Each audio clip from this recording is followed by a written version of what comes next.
ধারালো অস্ত্রের কোপে মাথা ফাটল দুজনের। আহত আরও এক। ঘটনাটি মেদিনীপুর সদর ব্লকের পাঁচখুড়ি এলাকায়। জানা গিয়েছে, শনিবার সকালে একটি জমিতে সাইকেল স্ট্যান্ড করাকে কেন্দ্র করে দেওরের সাথে বচসায় জড়ায় বৌদির সঙ্গে। অভিযোগ, বচসার মাঝেই ধারালো অস্ত্র দিয়ে বৌদির মাথায় আঘাত করে দেওর। বাঁচাতে এসে আহত হয় বৌদির ভাইসহ পরিবারের আরও এক সদস্য। রক্তাক্ত অবস্থায় ৩ জনকে উদ্ধার করে নিয়ে আসা হয় মেদিনীপুর মেডিকেল কলেজ হাসপাতালে। সূত্রে জানা গিয়েছে, অভিযুক্ত দেওর সুমন হাঁসদা শাসক দলের তৃণমূলের পাঁচখুড়ি বুথের সভাপতি।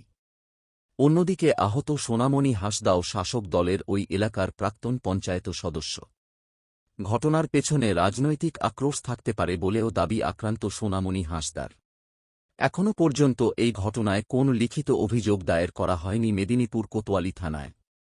প্রাথমিক চিকিৎসার পর থানায় অভিযোগ জানানো হবে বলে জানিয়েছেন আক্রান্ত সোনামণি হাঁসদা।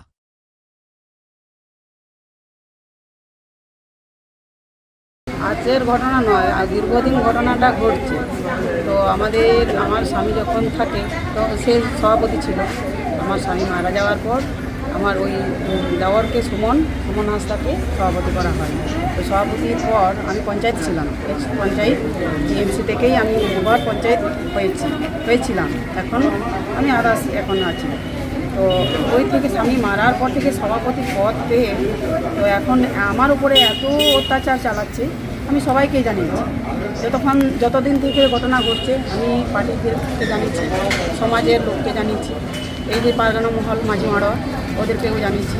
তারপর আমাদের মুখ্যমন্ত্রীকেও জানিয়েছি। সে বসবেনি, সুমন হাঁসদা বসবেনি না বসার জন্যে। তো আমি এই কয়েকদিনের মধ্যে এই পরব গেল, মুসলিমের পরব, তো ওই থেকে মাটি ফেলা শুরু করেছে।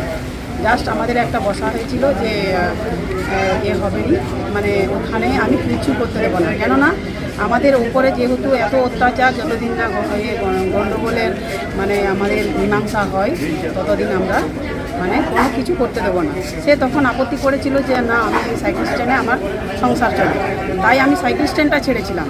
সাইকেল স্ট্যান্ডটা ছাড়ার পর আমি তখন বলেছিলাম যে আমি সাইকেল স্ট্যান্ডটা করতে দেবো, আর বাকি কোনো কিছু না, একটা খুঁটি তিরপল খাটানোর জন্যও করতে দেবো না, আর মাটি ফেলা কোনো কিছু না, ওইখানে জাস্ট সাইকেল স্ট্যান্ড। এটা সভাপতি, দেখো টিএমসির সভাপতি।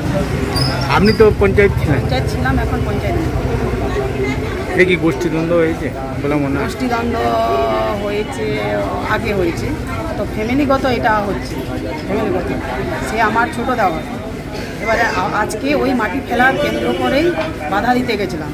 তার ছেলেকে বলছিলাম যে বাবু, আর তোমার বাবা তো এরকম মাটি ফেলেই যাচ্ছে, কোনো ফয়সালা হচ্ছে না, আর কেন এরকম হচ্ছে, আগে বসা হোক, তারপরে আজকে সাইকেল স্ট্যান্ডটা করবি। এইটা বলতে বলতেই সুমন হাঁসদা কোথায় ছিল, এসে টাঙ্গি নিয়ে একটু মাথায় মেরেছে। দাদা হাটে এসেছিল, তখন ওই সকালবেলা ওরা চা খেতে আসে, এখানে আমার চা দোকানও আছে, তো ওখানে দাদারা দাঁড়িয়ে ছিল। আমাদের যখন মারপিট হয় আমাকে মেরে ফেলে দিয়েছে, রক্ত পড়ছে, তারা ছাড়াতে এসেছিলো, আমার যা এসেছিল ছাড়াতে, তাদেরকেও টাঙিয়ে মেরেছে। কজন আহত হয়েছে? টাঙিয়ে পুরোটে মেরেছে, 3 জন আহত হয়েছে।